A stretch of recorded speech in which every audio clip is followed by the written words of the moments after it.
दोस्तों भारत में कई ऐसे धार्मिक स्थल हैं जिनकी यात्रा करने के लिए लोग बहुत दूर दूर से आते हैं। कुछ धार्मिक स्थल की यात्रा इतनी मुश्किल होती है कि वहां जाना किसी खतरे से खाली नहीं लगता, मगर फिर भी हर साल लाखों श्रद्धालु भारत के इन मुश्किल धार्मिक स्थल की यात्रा करने निकल पड़ते हैं, फिर चाहे मंदिर पहुंचने में कितनी भी कठिनाइयों का सामना क्यों न करना पड़े। आज हम आपको भारत के कुछ ऐसी खतरनाक और कठिन धार्मिक यात्राओं के बारे में बताने जा रहे हैं। तो चलिए शुरू करते हैं आज की इस वीडियो को बिना किसी देरी के। नंबर 10, वैष्णो देवी यात्रा। हिंदू धर्म में माता वैष्णो देवी की यात्रा को बहुत ही कठिन और पवित्र तीर्थ स्थानों में से और यात्राओं में से माना जाता है। जम्मू कश्मीर के त्रिकुट के पहाड़ियों की गुफा में माता देवी के दर्शन प्राप्त करने के लिए देश विदेश से श्रद्धालु यहाँ आते हैं। कटरा से 13 किलोमीटर की मुश्किल चढ़ाई करने के बाद श्रद्धालु माता के दरबार में पहुँचते हैं। 13 किलोमीटर की यात्रा पूरी करने में लगभग 1 से 2 दिन का वक्त लग जाता है, लेकिन अब तो काफी सुविधाएं हो गई हैं। वैष्णो देवी पहुंचने के लिए हेलीकॉप्टर की सुविधा शुरू हो चुकी है। कटरा से हेलीपैड के जरिए दरबार तक आप पहुंच सकते हैं। जो लोग हेलीकॉप्टर का खर्च नहीं उठा सकते वो बैटरी कार से कम पैसों में भी जा सकते हैं। नंबर 9, पारसनाथ पर्वत यात्रा। जैन धर्म के लोगों के लिए ये एक महत्वपूर्ण तीर्थ स्थल है। झारखंड में मौजूद ये स्थल सर्वश्रेष्ठ माना जाता है। हर साल लाखों की तादाद में जैन धर्म के लोग यहाँ आते हैं और पारसनाथ पर्वत की वंदना करते हैं। ये लगभग समुद्र तल से 1350 मीटर ऊंचा है। जैन धर्म शास्त्र के अनुसार जैन धर्म के 24 में से 20 तीर्थकारों ने, अनेक संतों ने यहाँ मोक्ष प्राप्ति की है। जैन धर्म में इसे तीर्थराज यानी कि तीर्थों का राजा भी कहा जाता है।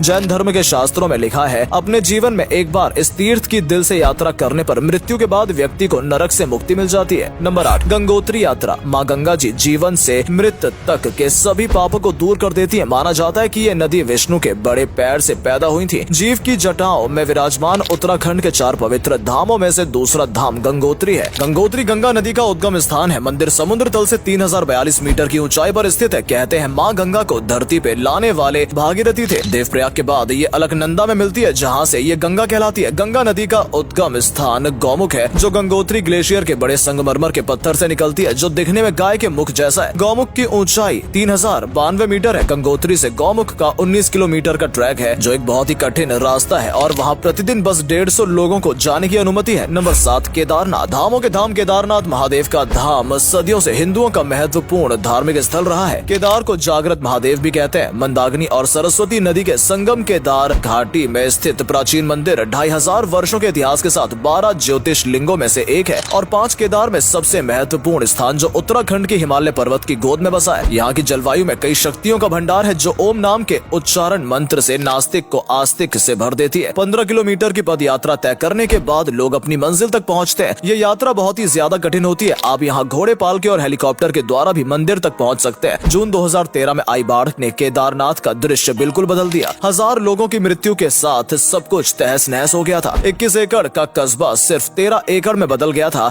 लेकिन फिर भी लोगों के मन में केदार के प्रति आस्था कम नहीं हुई। लाखों की संख्या में लोग यहाँ दर्शन करने पहुँचते हैं। मंदिर के कपाट अप्रैल मई में खुलते हैं और नवंबर में बंद हो जाते हैं। प्राचीन मान्यताओं के अनुसार महाभारत की लड़ाई के बाद पांडवों को अपने बंधुओं के मारे जाने पर भारी पश्चाताप हुआ। इस पश्चाताप के लिए उन्होंने इस मंदिर की स्थापना कराई थी। हिमालय में केदार के अलावा अलग अलग स्थानों पर शिव के 4 अंगों की पूजा की जाती है। नंबर 6, अमरनाथ यात्रा। जम्मू कश्मीर में स्थित इस स्थल की यात्रा सबसे मुश्किल मानी जाती है। यहाँ जाने के लिए लोगों को पहले ही रजिस्ट्रेशन करवाना पड़ता है। इसके अलावा इस धार्मिक स्थल पर जाने वाले हर इंसान की पहले मेडिकल जांच भी की जाती है। बर्फों से घिरे इस धार्मिक स्थल की यात्रा किसी जन्नत से कम नहीं लगती। नंबर 5, कैलाश मानसरोवर यात्रा। 48 किलोमीटर दूर तक फैले इस कैलाश पर्वत मानसरोवर की यात्रा को दुनिया की दूसरी सबसे कठिन यात्रा माना जाता है। यहाँ जाने वाला रास्ता चीन से होकर गुजरता है। 28 दिन की यात्रा में हिंदुओं के अलावा जैन और तिब्बती भी दर्शन के लिए आते हैं। नंबर 4, बद्रीनाथ मंदिर यात्रा। उत्तराखंड में स्थित भगवान विष्णु को समर्पित बद्रीनाथ मंदिर नदी किनारे स्थित है। 2 पर्वतों के बीच बने इस मंदिर का रास्ता भी बेहद खतरनाक माना जाता है। इस यात्रा को पूरा करने के लिए लोगों को कई तरह की परेशानियों का सामना करना पड़ता है। ऐसा कहा जाता है कि जो मनुष्य बद्रीनाथ के दर्शन करता है उसे उन्हें माँ के गर्भ में फिर नहीं आना पड़ता। शास्त्रों में लिखा है इंसान को जीवन में कम से कम एक बार बद्रीनाथ के दर्शन जरूर करने चाहिए। बद्रीनाथ यात्रा का मौसम हर साल 6 महीने लंबा होता है, जो अप्रैल से शुरू होकर नवंबर के महीने में समाप्त होता है। नंबर 3, हेमकुंड साहिब। ये एक गुरुद्वारा है। चमोली जिला उत्तराखंड में सिखों का एक प्रमुख धार्मिक स्थल है, जो हेमकुंड जिले के तट पर बना हुआ है। सिखों के 10वें गुरु गोविंद सिंह ने यहाँ सालों तक तपस्या की थी, जो हिमालय में 4632 मीटर एक बर्फीले झील के किनारे 7 पहाड़ों के बीच में स्थित है। यहाँ की यात्रा करने के लिए 19 किलोमीटर की पहाड़ी यात्रा करनी पड़ती है। इस यात्रा को पूरा करने के लिए पैदल या खच्चरों का सहारा लेकर जा सकते हैं। इस यात्रा में जान का जोखिम काफी ज्यादा रहता है। तीर्थ स्थान के अंदर जाने से पहले सिख झील के पवित्र पवित्र जल में डुबकी जरूर लगाते हैं। हेमकुंड साहिब के कपाट भी अप्रैल मई में खुलते हैं और नवंबर में बंद हो जाते हैं। नंबर 2, यमुनोत्री यात्रा। यमुनोत्री यमुना नदी का उद्गम, श्राद्ध और उत्तराखंड के 4 पवित्र धाम यात्रा का पहला धाम है। यमुनोत्री का भारत में उतना ही महत्व है जितना कि गंगा नदी का। भारत में उत्तराखंड राज्य में गढ़वाल मंडल के उत्तराधिकारी मुख्यालय हिमाचल की गोद में समुद्र तल से 3291 मीटर की ऊंचाई पर स्थित इस धाम का निर्माण गढ़वाल के राजा प्रताप शाह ने करवाया था। पुराणों में यमुना नदी को सूर्यपुत्री भी कहा गया। यमुनोत्री के साथ असीत ऋषि की भी कथा जुड़ी हुई है। अत्यधिक वृद्धावस्था के कारण ऋषि कुंड में स्नान करने के लिए नहीं जा सके, तो उनकी ये श्रद्धा देखकर यमुना जी उनके कुटीर में प्रकट हो गई और तब से यही स्थान यमुनोत्री कहलाता है। कलंदी पर्वत से निकलने के कारण इसे कलंदी भी कहते हैं। यमुनोत्री में गर्म पानी के अनेक कुंड हैं, जिनमें कपड़े में डालकर चावल, आलू वगैरह पकाए जाते हैं और वहां आए लोग इसी को प्रसाद समझकर इसे स्वीकार करते हैं। नंबर 1, श्रीखंड यात्रा। रूह को कपा देने वाली ये यात्रा है जो बद्रीनाथ यात्रा से भी ज्यादा खतरनाक है। हिमालय की गोद में विराजमान महादेव के दर्शन करना आसान नहीं है। यहाँ पहुँचने के लिए पैदल नहीं चलना पड़ता है। दुनिया की सबसे खतरनाक धार्मिक यात्राओं में शामिल होने के बावजूद श्रीखंड यात्रा के लिए देश के कोने कोने से लोग यहाँ आते हैं। श्रीखंड यात्रा के लिए 25 किलोमीटर सीधी चढ़ाई चढ़नी पड़ती है, जो किसी अग्नि परीक्षा से कम नहीं है। आमतौर पर कैलाश मानसरोवर की यात्रा सबसे खतरनाक यात्रा मानी जाती है। इसके बाद अगर किसी का नाम आता है तो वो है श्रीखंड। अमरनाथ यात्रा में जहाँ लोगों को बस 14,000 फीट की चढ़ाई चढ़नी पड़ती है, वहीं श्रीखंड महादेव के दर्शन के लिए 18,570 फीट की ऊंचाई पर चढ़ना पड़ता है। यहाँ पहुँचने का रास्ता भी बेहद खतरनाक है।